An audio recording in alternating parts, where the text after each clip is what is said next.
Welcome back. I'm now joined by Vanessa Leite, the organizer for the South Carolina chapter of the Lyme Disease Support Group. Welcome, Vanessa. How are you? I'm good. Thank you for having me. Thank you for being here. I'm very happy to have you here. You've got a wealth of information to share with us. You've been doing some things since you've been here since what, 2009? 2015. 2015. Yeah. Okay, July so 2009 was where the story first started. Yes. Yes. Well, tell us what brings you. You're a Bostonian. We were talking before the show, and I loved the accent. We were talking about makeup, and she said makeup artist, and I loved it. Have the car and have a job. Yeah. Well, welcome. So tell us, let's go into your story. Tell us what brought you here to the Low Country, and just share with us. Sure.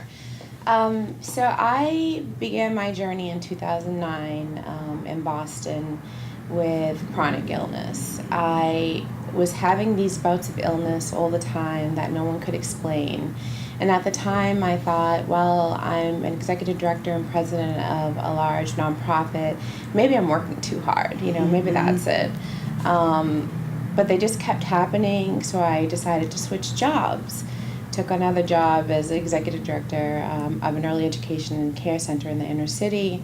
And it was a little less stressful, but I was still getting sick all the time. So I just kept trying to figure out what was wrong with me. I went to doctor after doctor, got a couple of different diagnoses. The first one was lupus. Mm-hmm. What kind of symptoms were you having when you first noticed, like, the onset of? A lot of chronic fatigue. Okay. I was achy all the time, muscle, joint pain, would have flu-like symptoms all the time. Felt like I was sick. Right. Chronic sinus infections, chronic headaches, chills. Sometimes I'd have fevers.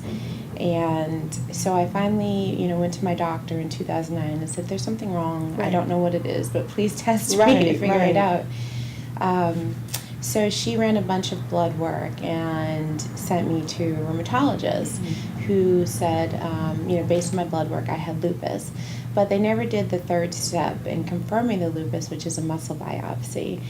Sometimes doctors will just go off the blood work and, just say, okay, yeah, it's this.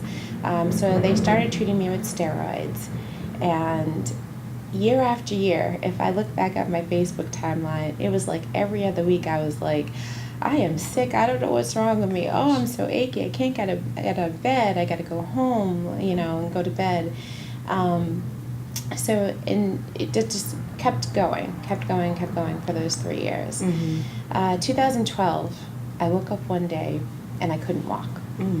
My whole left side was just not working. There was something wrong. So I was rushed to a hospital in Boston, and at that point they couldn't figure out what was wrong with me. It took them about 4 days. They finally brought in a neurosurgeon team who said, your back has broken down, your spine, and you have to have emergency surgery. My goodness. One of the things about Lyme disease is that, of course, we wouldn't have known this at the time, that it can get into your spine and break it down. It's called neurolyme. Right. And so I had emergency surgery on my back, a microdiscectomy. Which begins to affect the neurological areas. Yes. My goodness. Yeah.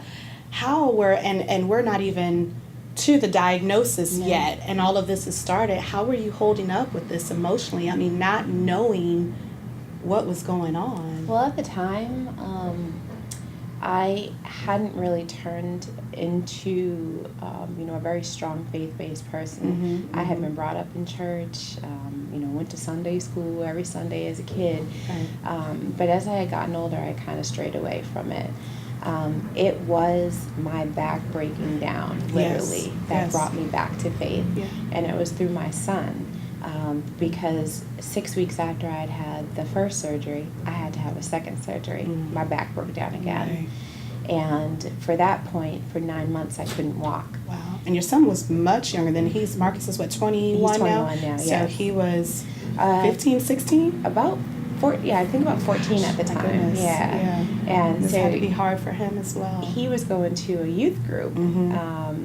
pastor at the time of this new church, him and his son and my son played soccer together.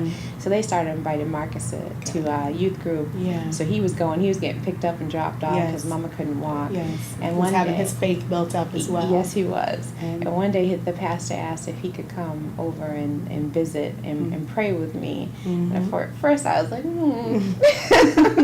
okay, yeah, you can come. Yeah. So they came and they prayed with me and asked if they could pick me up to bring me to church one Sunday, and I said, I guess so. And from there I started building on my faith, but I kept wavering a little bit. Right.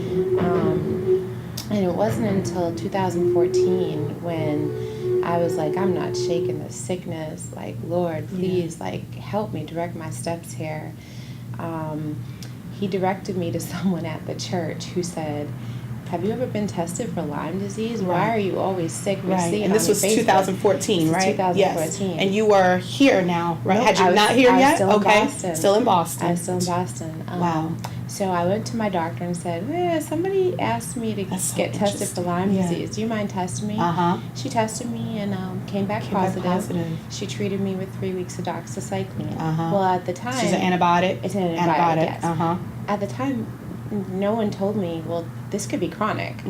So I'm like, oh, okay, I got treated. She's like, I got treated. Yeah. And I felt good. We found out what's going on. Because it's one thing to be sick and know what you're fighting. Yes. But to be sick and to not know what you're fighting, it was huge. Yeah. It was absolutely huge. Yeah. So I started feeling better after that. And I was like, wow, this is like a miracle. Yeah.